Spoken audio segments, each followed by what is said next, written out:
감사합니다. 요리하는 약사 한영선입니다. 약사가 요리를 한다 그러니까 많은 분들이 의아하게 생각하는데요. 저는 사실 요리라기보다는 현대의학이 이렇게 발전이 되고 있음에도 불구하고 많은 난치성 환자들을 만나면서 이 현대의학으로 치료하고 있는 이런 모든 질환들의 어떤 완성도를 높이는 방법이 없을까 하고 고민하던 끝에 음식의 중요성을 많이 이제 느끼고 있습니다. 그래서 요리라기보다는 이제 음식으로 어떻게 질병에 도움을 줄 것인가 이런 쪽에 많이 생각하고 오랜 시간을 보내왔던 그런 약사입니다. 제가 그 질병을 치료하는 의사는 아니지만 정말 약국에서 만나면서 많은 아주 안타까운 환자들을 봅니다. 그래 근자에 제가 만났던 환자들 중에 기억나는 환자가 있는데 어떤 환자는 이 어린아이인데 이 코에 튜브를 끼고서 그걸로 이제 이 생을 먹고 사는 거죠. 너무 안타깝죠. 그리고 또 어떤 사람은 하루에 15시간 이상을 물속에서 생활을 해야 됩니다. 물속에서 생활을 왜 하느냐 하면 우리는 이제 잘 평범한 사람들은 못 느끼지만 이분은 몸의 수분을 저장할 수 있는 능력이 없어요. 그래서 바깥에 이렇게 공기 중에 일반 우리처럼 생활하게 되면 피부가 건조해지고 터지려고 해서 물속에서 잠도 자고 이렇게 생활을 합니다. 그리고 또 어떤 사람은 교통사고 후유증으로 몸을 이렇게 뭐 그렇게 크게 다친 것도 아닌데 결과론적으로는 그 후유증이 이제 몸을 불편하게 만드는데 우리 섬유 근육통이라고 그래서요. 이 자그마한 충격에도 통증이 너무 심한 거예요. 통증 정도가 아니라 이게 막 그분의 표현으로 이야기하면 칼로 내 몸을 잘라내는 듯하다. 그리고 또 머리가 터져 나갈 것 같다. 뭐 이런 식으로 이야기하는 분들. 뭐 그 외에도 우리 잘 알고 있는 정말 우리 그 벼랑 끝에서 이 생사의 그 갈림길에 서서 투병하고 있는 뭐 암 환자나 뭐 굉장히 수도 없는 분들을 많죠. 이제 이런 분들을 만날 때마다 우리가 낯선 길을 갈 때 이정표의 도움으로 낯선 곳을 찾아갑니다.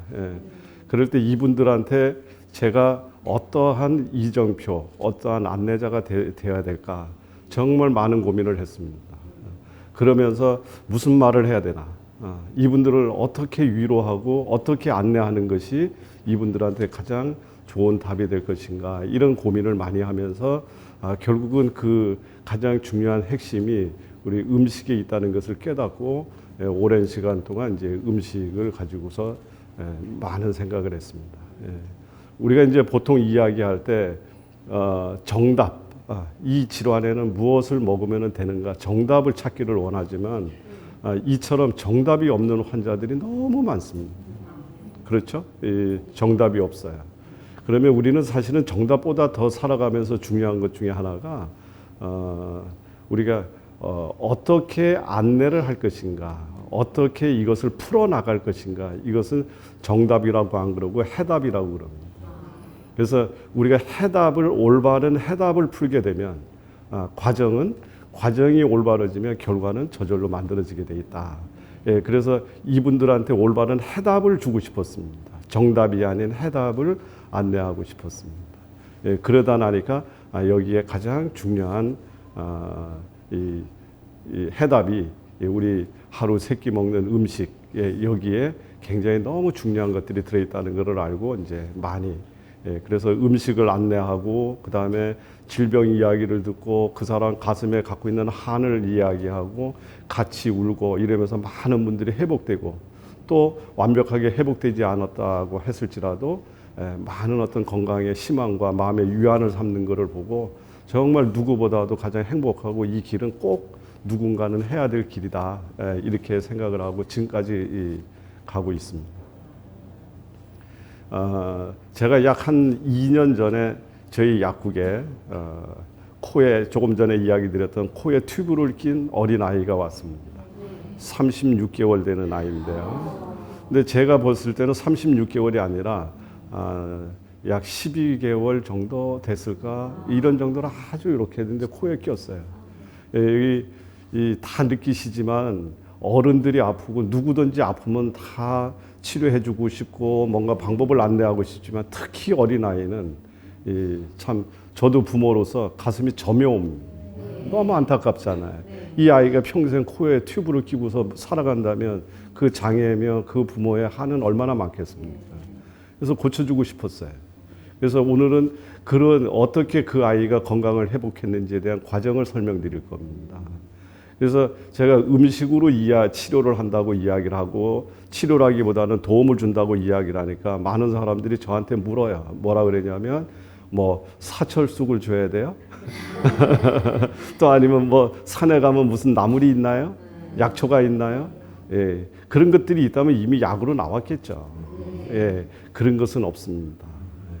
그래서 또 약국에 근무하면서 많은 분들이 묻는 것 중에 흔히 묻는 것 중에 이런 질문도 받습니다. 정말 혈압약은 먹기 싫어요. 예, 그런데 혈압이 굉장히 요즘에 불안하고요. 저희 부모님도 혈압으로 잘못됐고 이 집안에 가족력이 있어서 그런지 혈압이 그런데 혈압약 한 번 먹으면 평생 먹어야 된다면요. 그런데 이거 안 먹고 어떻게 방법이 없나요? 이렇게 묻는 거예요. 예, 물론 너무 위험하면 혈압이 조절이 안 되면 가장 간편한 방법은 현대의학이 만들어 놓은 혈압약을 드시고 위험한 곳으로부터 안전하게 관리하는 것이 제일 좋죠. 그러나 그것을 우리는 정답이라고 할 수 없습니다. 왜냐하면 혈압약을 끊으면 혈압이 어떻게 돼요? 도로 올라가잖아요. 예, 이것을 그러면서도 그런 관리 방법은 매우 중요한 접근 방식입니다. 그러면서 저보고 싱겁게 먹어야 되죠. 이런 얘기를 합니다. 그렇죠? 근데 사실은 그 싱겁게 먹는 것보다도 더 중요한 일이 하나 있습니다. 뭐냐면 싱겁게 먹는 것이 아니라 짜게 들어왔는 소금을 우리 몸에서 싹 몰아낼 줄 아는 소금 없애는 손수건자를 드시면 그게 훨씬 더 안전한 방법이다. 그러면 소금을 이긴다? 소금하고 싸워서 이긴다? 그런 거 어디 찾으면 있을 수 있을까요? 잘 모르시겠어요. 예.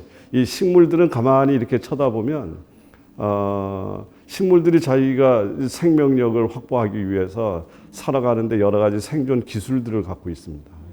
근데 이제 우리가 간단한 그 알로에 같은 것을 이렇게 생각해 보면 알로에는 어디서 살죠? 사막. 예. 물이 없는 곳에서 자기가 살아남기 위해서는 뭐를 걔가 생존 기술로 가져야 되냐면 물을 저장할 줄 모르면 사막에서 살 수가 없어요. 예, 그렇죠. 그리고 그 뜨거운 더위를 피해서 자기가 거기서 자기를 보호하려고 그러면 자기 본성은 차가워야 돼. 예, 이게 알로에가 갖고 있는 특성입니다. 그럼 알로에가 보이는 거예요. 우리는 알로에에 무슨 성분이 들어있는지를 알기를 원하지만 그것이 중요한 것이 아니라 알로에가 그 어려운 척박한 환경에서 살기 위해서 걔가 어떠한 기술을 가져야지 거기 생존을 하는 것, 그것을 우리는 쳐다보게 되면 조금 더 현명하게 쳐다볼 수가 있다, 그 뜻입니다. 그러면 물속에서 사는 미나리는 어떨까요? 물을 많이 먹는 것이 아니라 물을 버릴 줄 알아야 살 수 있는 거죠. 예, 그래서 물 한 잔만 먹어도 몸이 붓고, 그 다음에 소변이 시원하게 나오지 않는 분들은 미나리한테 도움을 청하면 상당히 도움을 많이 받을 수 있습니다. 예, 그렇다 그런다면 소금을 이길 줄 아는 아이인 거는 어디 가면 찾을 수 있을까요? 예, 바다입니다. 예, 바다에서 사는 것들은 소금한테 치면 바다에서 살 수가 없어요. 그렇죠? 너무 간단하죠? 네. 그래서 미역이 그렇고 김이 그렇고 파래가 그렇고 다시마가 그렇습니다. 그리고 바다에서 사는 모든 해물들이 그렇습니다. 그런데 그 중에서도 특히 이 해조류는 이 소금만 이기는 것이 아니라 바닷속에서 어려운 환경 속에서 살아남기 위해서 태양 에너지를 많이 저장하지 않으면 거기서 살 수가 없는 것들이에요. 그래서 또 이야기를 드리겠지만 걔네들은 육지에 사는 다른 어떤 식물보다도 엽록소, 태양 에너지를 저장하고 있는 능력이 매우 큽니다. 그러니까 저희가 매일같이 미역국을 먹는다, 아니면 하루에 김을 몇 장 정도 먹는다, 파래 무침을 먹는다, 다시마를 우린 물을 먹는다. 이런 것들은 전부가 다 뭐죠? 이 혈압에 도움이 되고 몸 안에 불필요하게 남아도는 소금을 내쫓는 이런 것들이 됩니다.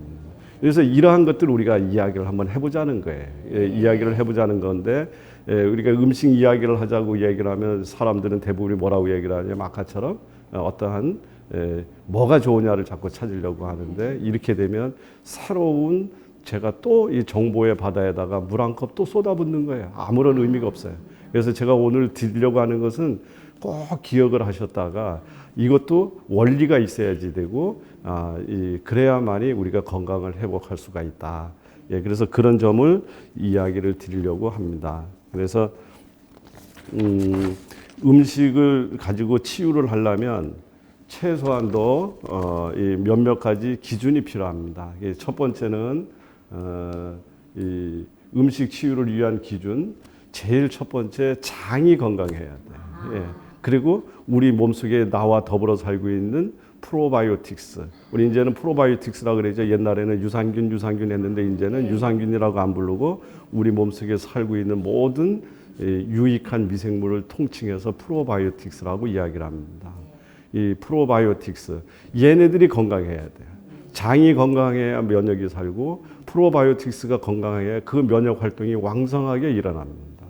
그리고 두 번째로는 우리 세포 하나하나가 자기 능력을 잃지 않고 살아갈 수 있어야지 됩니다. 그 다음에 세 번째는 우리 몸속의 영양이 정상화가 돼야 됩니다. 그 다음에 어떠한 마음가짐으로 내가 내 건강을 지키고 질병을 이해하고 질병을 이겨내려고 하는 노력을 할 것인가, 이러한 최소한도 기준을 우리가 세우실 수 있어야지 된다. 그 뜻입니다. 그래서 그 중에서 우선 장 건강과 관련돼서 이야기를 하면, 이 장은 정말 불가사의한 장기입니다. 이 장이라고 하는 것은요, 우리가 간단하게만 살펴보면 장은 어떤 장인 거냐, 우리가 음식을 먹으면 위에서 소화가 되죠. 위에서 소화가 되고, 그 다음에 장에서 흡수가 되고, 그 다음에 흡수가 되지 않은 것은 돌아서 바깥으로 빠져나가게 이렇게 되어 있습니다. 그렇다 그런다면 내가 입으로 먹었다고 해서 전부 다 우리 몸속으로 들어가는 것이 아니고, 어디서요? 장에서 흡수를 하면 우리 몸속으로 들어가고, 장에서 흡수하지 않으면 우리 몸을 통과해서 나갑니다. 그러니까 실제적으로 우리 몸속으로 들어가는 단계는 어디에서 이루어진다? 장에서 이루어진다. 그렇기 때문에 여기는 우리 인천공항과 같기도 하고, 그렇죠? 휴전선, 동해안, 남해안과 같은 매우 중요한 겁니다. 실제적으로 우리 몸속으로 들어가는 가장 핵심 통로가 있습니다. 근데 이 핵심 통로인 장이 정말 똑똑해요. 제가 예를 들어서 불량식품, 세균이 섞여져 있거나 우리 몸속에 들어가서는 안 되는 어떤 음식을 먹었어요. 예를 들어서 먹었는데 입에서 먹었더니 참 맛있어. 그게 참 맛있어서 먹었습니다. 그랬더니 입이 아주 너무 행복해. 그리고 그랬더니 머리에서는, 야, 이거 다른 친구들이 먹기 전에 더 열심히 먹어라. 너 속도가 그래서 되겠어? 이래서 열심히 먹어요. 그래서 이 입에서도 허가를 하고 머리에서도 허가를 했어요. 했는데 이게 약 2시간 정도의 시간이 지나서 장 안에 도착하면 장에서는 안 그렇습니다. 장에서는 이건 아니구나. 그러면 배를 뒤틀던 설사를 시키던 바깥을 내쫓습니다. 누가 가장 똑똑해요? 장입니다. 이렇게 불가사의한 장기입니다. 그래서 실제는 이 장에는 우리 머리보다도 더 원초적인 뇌, 머리와 똑같은 뇌의 기능을 갖고 있는데, 우리 생명 활동의 가장 핵심적인 판단을 하고 있는 그 뇌의 기능이 이 장에 있다. 그래서 이것을 우리가 제2의 뇌라고 부르는데, 사실은 제2의 뇌가 아니라 원초적인 뇌입니다. 우리 생명의 본질을 이야기하고, 그리고 우리 몸 안에 있는 대부분의 면역세포는 바로 이 장 안에서 활동을 합니다. 약 70%에서 80%까지. 우리나라 군인들이 전방 동해안, 남해안, 서해안 여기를 지키는데 몰두해 있듯이 우리 몸 안의 대부분의 면역세포들은 바로 소장에서 활동을 합니다. 그래서 걔네들이 활동을 하는 거예요. 근데 이 활동을 하는데 여기에서 우리 몸속에 들어가지 말아야 될 것들이 들어가 버렸어요. 예. 왜? 소화가 미처 안 된 음식물 찌꺼기가 의해서 우리 몸속에 들어가기도 하고, 또 급하게 먹었는 것들, 그 다음에 단백질 찌꺼기, 이런 것들이 우리 몸속에 이렇게 들어갔을 경우에 우리 몸에서는 그것이 적군이 들어왔다고 보고 면역 세포들이 활동을 하면서 걔네들을 없애는 그런 과정에서 우리 몸이 굉장히 민감해지면서 여러 가지 자가면역성 질환이라는 것은 뭐 류마티스니 뭐 이런 것들을 이야기합니다. 이제 그런 거 외에도 아토피니 알러지 반응이 일어납니다. 지금 이제 아까 예를 들었던 코에 튜브를 끼고 왔던 아이가 왜 그런 아이가 됐느냐? 태어나자마자 심장 판막증, 이것이 이제 생겨서 어쩔 수 없이 병원에서 큰 수술을 하고 나니까 이 심장 판막이 이렇게 무리가 오는 거예요. 엄마 젖을 빨리거나 젖꼭지를 물리거나 이 우유병에 물리게 되면 이거를 빠는데 여기가 무리가 오는 거예요. 그러니까 우선 당분간 코로 일단은 안정이 될 때까지 튜브로 하자 이렇게 해서 시작했는데, 문제는 수술 과정에서 노출됐던 이런 항생제라든가 이런 것들이 노출됐겠죠. 그러면서 어린 아이 때 장 안에 있는 여러 가지 그 기능이 완성이 되기도 전에 너무나 이 항생제나 여기에 노출되면서 장이 무너졌습니다. 물론 무너졌다고 저는 추측을 했습니다. 추측을 해서 이 아이를 위해서 제가 해줘야 될 일은 어떻게든지 빨리 장을 복원시켜주지 않으면 안 되겠구나. 이제 이런 생각을 하게 된 거죠. 이렇게 해서 생각을 하면서 이제 이 아이에 대해서 치료를 설계를 하게 됩니다. 그래서 우선 가장 첫 번째 이 장을 건강하게 만들어줘야 되겠다. 장을 건강하게 만든다는 말은 뭐냐면 우리 미끈미끈한 점막 있죠. 이게 방어벽이고 울타리예요. 여기를 어떻게 하면 튼튼하게 만들어줄 것인가. 그 다음에 어떻게 해서 그 안에 살고 있는 미생물들을 정상적으로 복원시켜줄 것인가. 미생물이 하는 일은 생각보다 훨씬 많은 일들을 합니다. 뭐 아토피도 마찬가지고 뭐 여러 가지 다 하지만 이렇게 망가진 장을 조밀하게 다시 고쳐놓고, 그 다음에 유해균이 장벽에 달라붙지 못하게 만들고, 그 다음에 우리 몸에 필요한 비타민도 만들고, 우리 몸에 필요한 여러 가지 진통 소염 물질들도 만들고, 이 모든 것들의 대부분은 이 미생물이 합니다. 최근에 나오는 자료에는 머리, 정신질환마저도 전부 미생물하고 관련이 있다. 이제 이렇게 이야기할 정도로 이 미생물이 중요한데, 이 아이는 불행히도 미생물과 장 점막에 손상이 갔을 거라고 저는 판단을 했습니다. 이 아이가 먹을 수 있는 것은 거진 없었어요. 이 아이가 먹을 수 있는 것은 쌀에도 알레르기가 일어납니다. 쌀에도. 그러니까 먹을 수 있는 게 뭐가 있겠어요. 그래서 이 아이를 위해서 저희가 고민을 한 것이 어떻게 해서든지 빠른 시간 안에 장점막과 미생물을 복원시켜 줘야 되겠다고 생각해서 제가 치유를 이제 시작을 했습니다. 그래서 이 음식 알러지가 일어난 이 아이한테 장 안에 미생물을 복원시켜 주기 위해서, 여기서 미강액이라고 이야기하는 이것은 뭐냐면 우리 쌀 눈이요. 그것을 발효시켜서 이 안에 미생물이 많이 들어있으면서도 영양분이 들어가 있도록 만든 발효액입니다. 그래서 그 미강액을 이렇게 이제 첫 번째 공급을 하면서 이 아이 몸에서 알레르기가 일어나는가 안 일어나는 것을 확인하면서 이제 서서히 접근을 합니다. 그랬는데 너무나 다행히도 이 알레르기 반응이 없어요. 그래서 그 다음에 이것을 조금 더 강화하기 위해서 이제 그 다음부터 약 3주차 정도서부터 시작해서 사과, 바나나, 양배추, 단호박, 현미, 조청, 이것을 섞어서 만든 스프를 공급하기 시작했습니다. 이것은 왜 그러냐면 미생물을 안정화시켜주기 위해서 미생물 자체를 주는 것도 중요하지만 미생물의 먹이는 과일을 삶았을 때 나오는 프락토스 올리고 세커라이드 하는 우리 올리고당 하잖아요.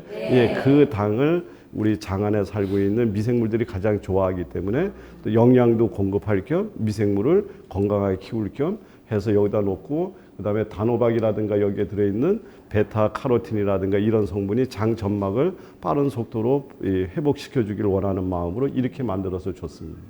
그래서 4주차 지나면서 단호박 양을 늘리고 또 점막을 더 강화시켜 주기 위해서 당근을 집어넣습니다. 그러고 나서 5주차가 되는 때 이제 어느 정도 자신이 있어서 여기다가 쌀을, 그 반응 알러지를 일으키는 쌀을 조금 넣었어요.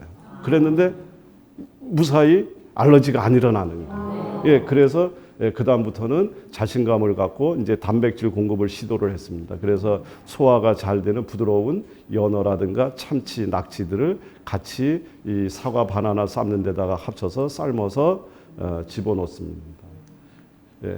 그리고 나니까 3개월 차 됐을 때 체력이 좋아지고 판단 능력이 좋아지면서 이 저작 활동을 못 하니까 머리도 자꾸 이제 장애를 입어가는 거예요. 근데 이제 이 아이의 여러 가지 역량이 안정화되면서 이 체력도 좋아지고 했는데, 문제는 1개월 정도 지나고 나서 어느 정도 자신감은 얻었는데 문제는 콧줄을 빼야지 되는데요. 예, 콧줄을 빼는데 여러 가지 우여곡절 끝에 콧줄은 뺐습니다. 근데 너무 안타까운 사건이 벌어졌어요. 뭐냐면 지금까지 한 번도 입으로 씹은 적이 없어. 예, 저희가 약사이면서도 우리가 씹을 때 아래 턱만이, 위턱이 고정이 되고 아래 턱만이 위로 올라가서 씹는다는 사실을 새삼 처음 느꼈습니다. 저는 위턱 아래턱이 움직여서 씹히는 줄 알았어. 죄송하게도. 그렇죠? 위턱이 안 움직여지죠? 아래턱이 올라가야 되는데, 올리려면 여기에 저작 근육이 따라서 올라가 줘야 되는데 여기가 퇴화가 돼버린 거예요. 예, 그래서 물리치료사를 붙여서 여기를 마사지를 하고 이렇게 해서 이 아이의 저작 근육을 살려내서 이 아이를 이제 씹을 수 있게 만들어서 결국은 4개월 만에 튜브를 빼내는 아주 정말이죠. 막 그냥 너무 보람되고 막 제가 막 눈물이 날 정도로, 이 아이는 입에다 넣는 것을 절대적으로 거부를 합니다.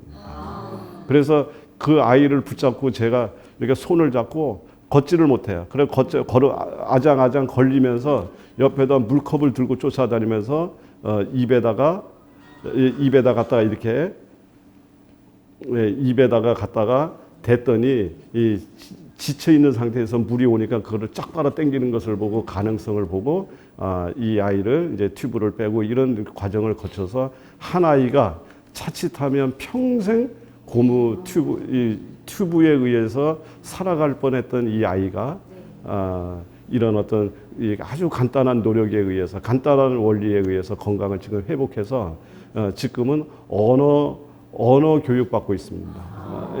예, 오랫동안 목에다 꼈기 때문에 이 말을 안 돼. 그래 지금은 엄마, 아빠 이런 얘기 정도 이렇게 할 정도로 그 아이를 볼 때 너무 행복한 거예요. 야, 이런 거로구나. 예, 이렇게 하면서 이 아이가 평생 그렇게 살아갈 뻔했던 아이가 건강을 회복하는 모습을 제가 음식을 통해서 확인을 했습니다. 예, 너무 전율이 흐르잖아요. 네, 전율이 흐릅니다. 예, 이것은 음식이 할 수 있는 일이 약이 할 수 있는 일이 아니라 음식만이 할 수 있었던 일입니다.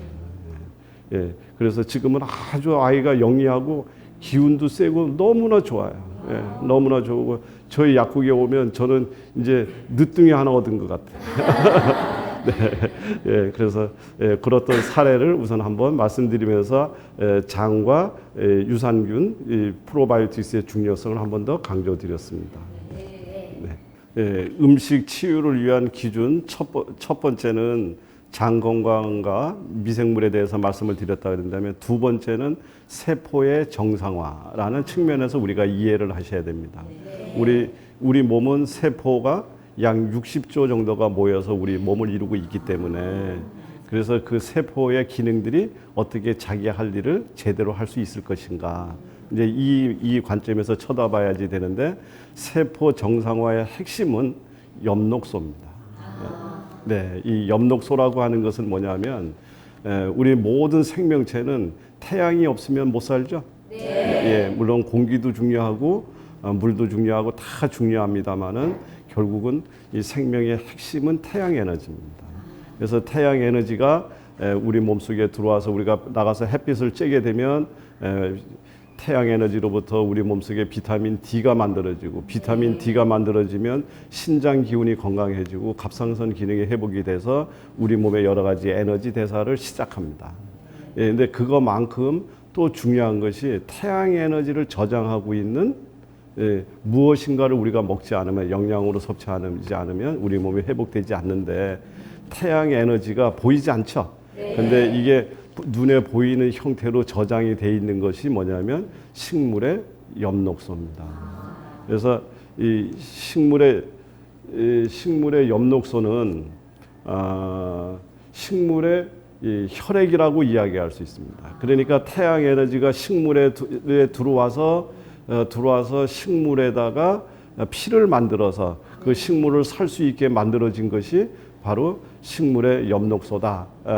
이렇게 생각을 한다면 우리 사람은 그 식물이 저장해놨는 태양 에너지를 우리가 먹음으로 인해서 그것을 우리 몸에서 활용을 해서 우리가 살아가게 되기 때문에 어떠한 질환자든지 어떤 만성 질환자든지 그렇지 않고 우리가 건강을 유지하기 위해서도 가장 핵심적인 것은 태양 에너지를 충분히 먹는 건데, 그 충분히 먹는다는 말은 다른 말로 엽록소를 섭취하는 일이다. 이해되시죠? 정말 중요합니다. 그래서 이 엽록소는 모든 생명체의 생명작용을 유지하는 근본 에너지를 뜻한다. 이 말이 굉장히 간단한 이야기지만 너무나 소중한 이야기입니다. 제가 하나 재밌는 자료를 보여드리겠습니다. 하나는 혈액의 구조고 하나는 식물이 갖고 있는 엽록소의 구조입니다. 어떻습니까? 보기가 똑같이 보이죠. 이 안에 핵심 구조인 이걸 햄 구조라고 이야기를 하는데, 이 햄 구조의 형태가 동일합니다. 그리고 전체 구조도 매우 유사한 형태를 갖고 있습니다. 그래서 이 엽록소가 우리 몸속에 들어오면, 다시 이야기하면 이 엽록소 안에 주성분인 마그네슘이 우리 몸속에 들어와서 소장에서 분해가 되어서 철분과 이렇게 바뀌게 되면 얘가 바로 우리 몸에 피가 되고 우리 몸을 살릴 수 있는 근본의 에너지로 바뀌게 되는 거다. 그래서 뭐 좀 빈혈이 있고 뭐 한다면 고기 좀 먹어야 되나 이래잖아요. 고기가 아니고 뭐를 드셔야 된다고요? 엽록소를 드셔야 됩니다. 근데 이 엽록소는 이 태양 에너지를 저장하는 거죠. 그러면 우리가 상식적으로 이야기를 해서 제가 팁 하나 드리면, 어디에 모든 채소나 과일에는 엽록소가 들어있지만 어디에서 자라는 애들이 엽록소가 가장 많을까? 햇볕을 많이 받고 있는 자리께 엽록소가 많을까? 햇빛을 받기에 불리한 위치에 있는 애들이 엽록소를 많이 갖추고 있습니다. 제가 여쭤볼 때는 뭔가 문제가 되려고 이제 여쭤본 거잖아. 햇볕을 많이 받고 있는 곳에는 저장을 할 필요가 없어요. 우리가 없는 사람일수록 열심히 저장을 하듯이 햇볕 받기가 불리한 곳에 있는 곳에서 자라는 식물들이 엽록소를 더 많이 가질 수밖에 없어요. 그래서 겨울철에 자라는 보리 새싹은 엽록소를 열심히 만들지 않으면 그 추운 겨울을 지나갈 수가 없습니다. 바닷속에서 살고 있는 해조류는 열심히 엽록소를 만들어 놓지 않으면 그 추운 바다에서 견뎌나갈 수가 없다. 그래서 이런 식물들이 같은 것들이라도 더 많이 들어있다. 요거는 그냥 우리 상식선에서 이렇게 알고 가자고요. 그런데 이렇게 중요한 엽록소가 우리가 내가 오늘 엽록소 섭취를 위해서 상추쌈 한번 먹어보자. 그래서 상추를 먹습니다. 우구적 깨물어서 상추를 먹으면 한 20% 이하의 흡수율밖에 되지 않습니다. 얘네들이 그 탄탄한 구조가 장에서 잘 분해가 안 되고 또 흡수율이 떨어져요. 그리고 더더군다나 이 중병을 앓고 있고 오랜 동안 투병 생활을 하신 분들은 소화와 흡수율이 다른 분들보다 더 많이 떨어져 있기 때문에 흡수율이 떨어져 있습니다. 엽록소를 잘 섭취하는 방법은 누구냐면 얘를 분해할 줄 아는 애와 같이 먹어야 됩니다. 그래서 상추를 누구의 도움을 받아야 분해가 된다? 된장입니다. 발효가 이런 예, 그래서 이렇게 중요한 줄 몰랐다 이거죠. 그래서 발효가 된 아이들, 그러니까 발효가 된 음식에 의해서 엽록소는 분해가 되고 활기를 찾기 시작합니다. 예, 그래서 식초가 그렇고 간장이 그렇고 된장이 그래요. 그래서 녹즙을 그냥 드시는 것보다 된장에다가 재웠다가 드시는 것이 훨씬 더 흡수율이 높아집니다. 예, 그리고 식초와 함께 드시는 것이 흡수율이 훨씬 더 높아집니다. 예, 이렇게 해서 상추쌈 두 번째 된장이 들어왔습니다. 근데 이 엽록소 상추 안에는 엽록소만 들어있는 것이 아니라 또 그 안에는 베타카로틴이라든가 여러 가지 지용성 성분이 없이는 흡수가 안 되는 애들이 있어요. 예, 그래서 그것마저도 다 내 걸로 만들어야 되겠다. 예, 그랬을 때 누구의 도움이 필요하냐면 식물성 기름이 들어있는, 그래서 쌀이나 콩이나 올리브유나 참깨나 들깨나 이런 어떤 식물성 기름이 들어있는 지질 생물의 도움을 받았을 때 얘가 완벽하게 흡수가 될 수 있는 조건이 만나는 거예요. 그래서 여기다 밥이나 콩 을 한 숟갈 올려놔요. 예, 그리고서 쌈을 싸서 드십니다. 그러면 상추가 갖고 있는 성분을 내가 완전히 흡수하게 되는 거예요. 근데 흡수가 됐다고 해서 얘가 전부 다 내 몸 안에서 유용하게 쓰여지느냐면 그렇지 않아요. 누가 있어야 되냐면 일꾼이 있어야 돼. 예, 일꾼은 누구냐면 여러 가지 일꾼들이 필요하지만 그 중에 대표적인 일꾼이 미네랄입니다. 그래서 미네랄 중에서도 바닷속에서 있는 미네랄이 그 일을 제일 잘해요. 그래서 상추쌈을 해놓고 옆에다 미역국 한 그릇 떠놓고 드시거나 아니면 쌈을 쌀 때 몇 젓갈을 올려놓고 이렇게 해서 드시거나 아니면 파래나 바지락 같은 걸 넣고 끓였는 된장국하고 같이 드셨을 때 비로소 상추가 완벽하게 내 걸로 변한다. 예, 음식이 약이 되게 하려고 그러면 이런 흡수율의 문제를 소홀히 다뤄서는 약이 되지 않아요. 그냥 음식이에요. 그러나 흡수율을 극대화시켜주고 어떻게 해서 얘를 우리 몸속에서 약이 되게 활성화를 시킬 것인가라는 것을 제가 상추쌈을 견주어서 한번 이해를 시켜드렸다. 너무 재밌죠? 네. 그래서 이제 저희 약국에 어떤 분이 오셨느냐면 72세 나신 분인데요. 이분이 저희 약국에 오셨을 때도 약 한 지금 3년 차 정도 됩니다.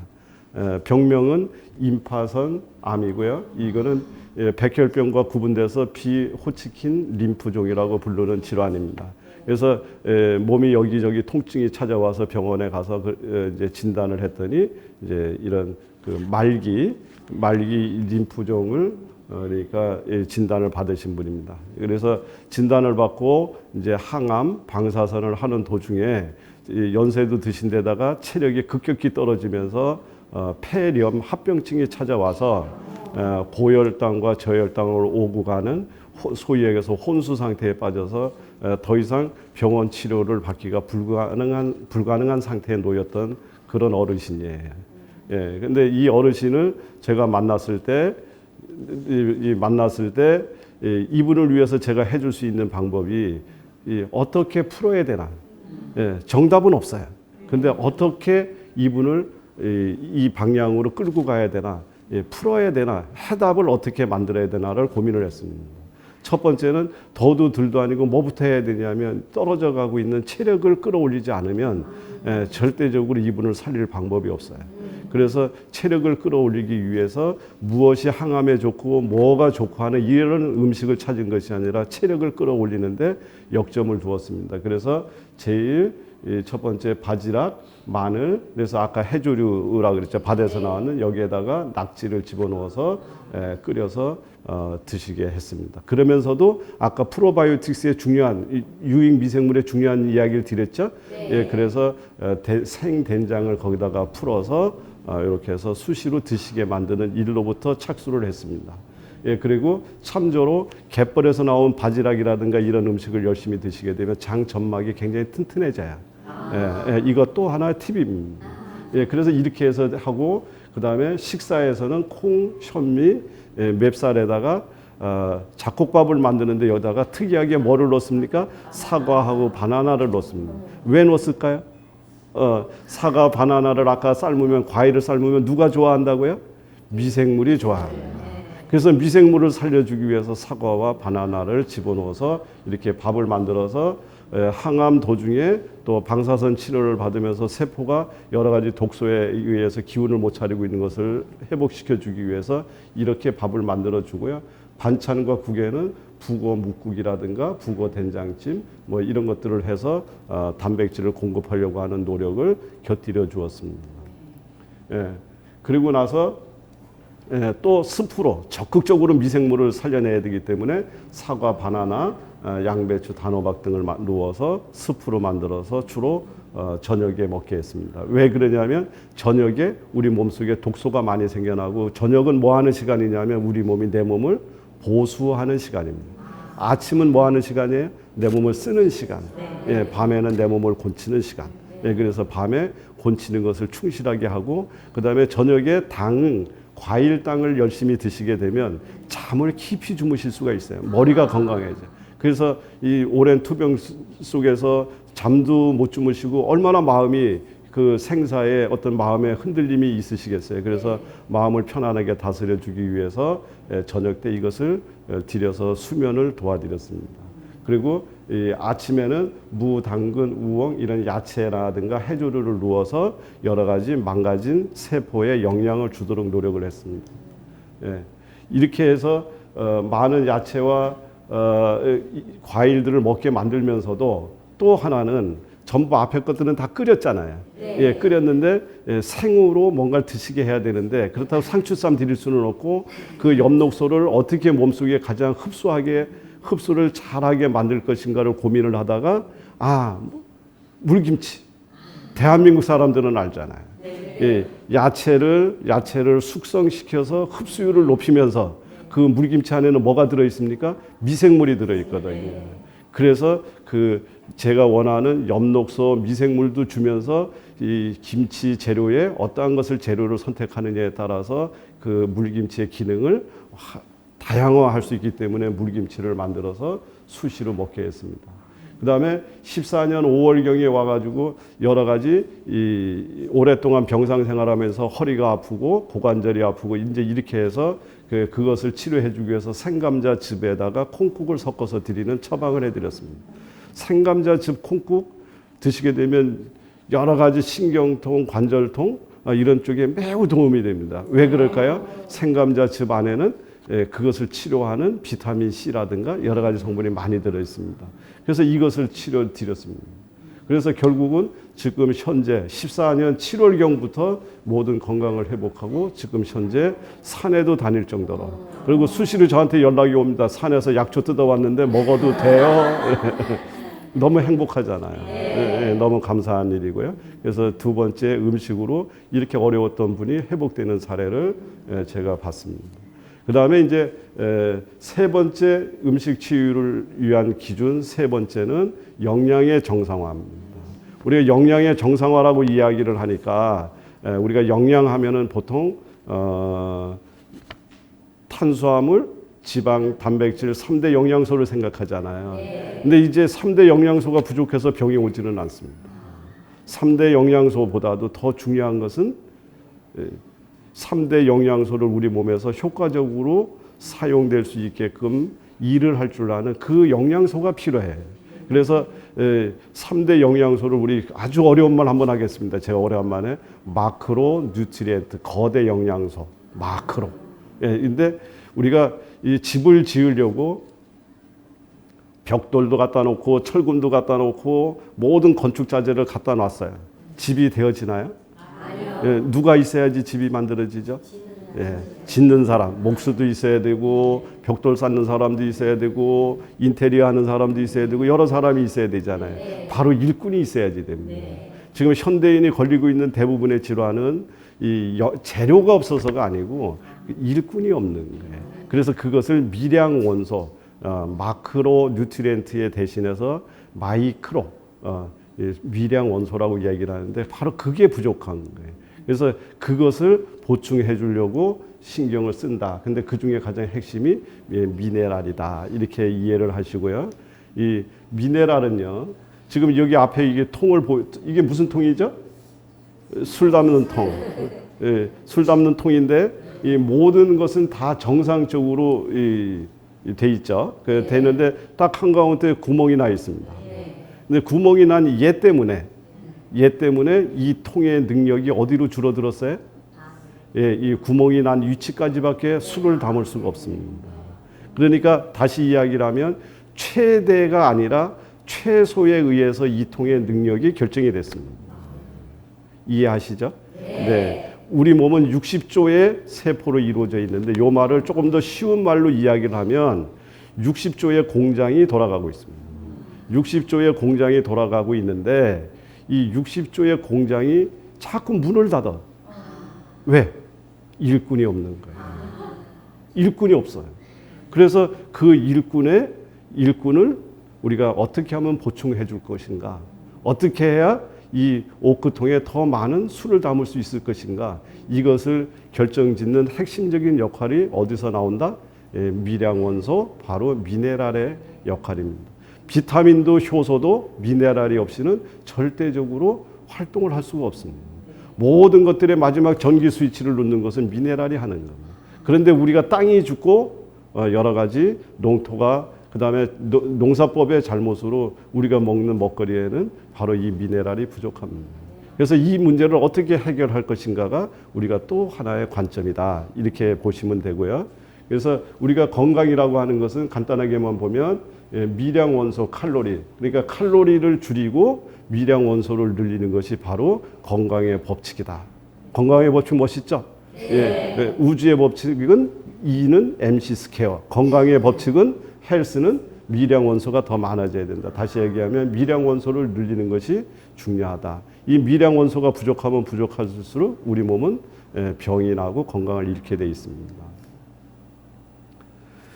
이 미량 원소는요, 미량 원소가 부족해지게 되면 우리 몸에 여러 가지 문제가 일어나는데,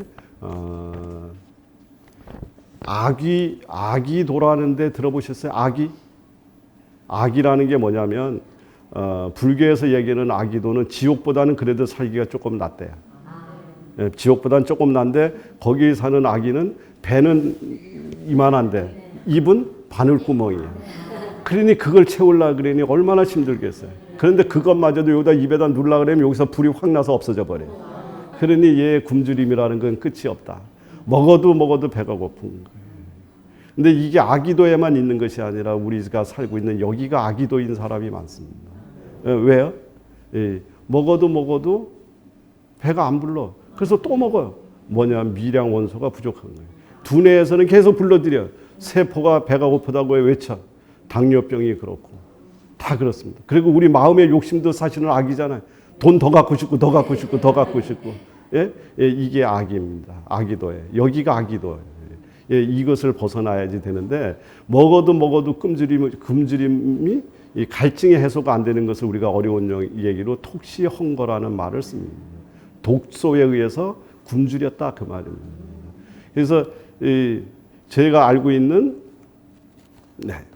그 톡시헝거에 시달렸던 어떤 학생은 이 자폐성을 보이는 아이인데 여기는 먹어도 배가 고파요. 예. 그래서 이 아이한테 제가 아까처럼 과일로 만든 거, 그 다음에 미네랄을 공급하고 이렇게 해서 영양을 올바로 세워줬더니 아이가 먹는 것이 줄어들고 그 다음에 건강을 회복해간 이런 것들입니다. 예, 이것을 우리가 미량 원소가 하는 일이다. 이렇게 이야기를 하시면 됩니다. 예, 그 다음에 이제 끝으로 우리가 건강을 회복하기 위해서 음식 치유를 위한 기준 네 번째가 뭐냐면 마음가짐입니다. 이 마음가짐은 질병의 회복을 이게 탄력성을 부여하는 거예요. 내가 무슨 마음을 가졌느냐가 내가 질병을 회복할 수 있다. 예, 좋은 음식을 먹은 것도 중요하지만 탄력을 받아야 될 거 아니에요. 예, 이거는 마음가짐에 달려 있습니다. 우리가 밀가루 반죽을 해서 붕어빵 굽는 기계에다 넣으면 붕어빵이, 국화빵 넣는 기계에다 넣으면 국화빵이 나옵니다. 이 어느 틀에다가 넣느냐에 따라서 빵 모양이 결정이 되죠. 예, 사람의 모양을 결정짓는 틀은 마음입니다. 그래서 오랫동안 같이 생각을 한 부부가 닮아져 있고요. 예. 그래서 마음이라는 건 눈에 보이지 않지만 반드시 육체를 통해서 자기 모습을 드러냅니다. 그래서 질병을 치료하고 계시는 분들은 세포 하나하나가 무슨 마음의 틀 속에 들어가 있는지는 매우 중요한 일이다. 이 마음의 핵심은 바로 이겁니다. 용서하는 마음이 면역이고요. 고운 말을 하고 화 안 내는 것이 면역이에요. 부정하는 마음이 아니라 긍정하는 마음이 면역이고요. 그 다음에 암세포를 이길 것이라고 생각하는 그 공격성이 아니고요. 내 정상세포가 정상 기능을 하고 있다라고 이야기하는 그것이 면역을 올리는 겁니다. 암을 쳐다보고 싸우려고 하는 것이 아니라 내 정상세포가 하루하루 틀리게 회복되고 있다라고 이야기를 하고 믿고 그것을 주문해 오듯이 하는 것이 마음의 마음가짐이고 질병을 회복시켜주는 마음가짐이다. 그래서 내 몸과 마음은 매일 새롭게 태어나고 있다. 내 몸과 마음은 반드시 건강을 회복한다. 이렇게 굳게 자꾸 자기 머리에다 세뇌시키고 훈련하는 거예요. 그래서 이렇게 마음가짐이 너무 중요합니다. 여기 이제 결론을 내면 음식은 이제 약이라고 하는 것은 매우 중요하죠. 약이라고 하는 것은 이렇게 떨어져가는 낭떠러지기 위해서 올려주지만 안전한 자리로 끌고 가는 건 음식이 하는 일이다. 그래서 잘못된 음식은 질병을 만들지만 생명이 깃든 음식은 질병의 마침표를 찍는다. 네, 감사합니다.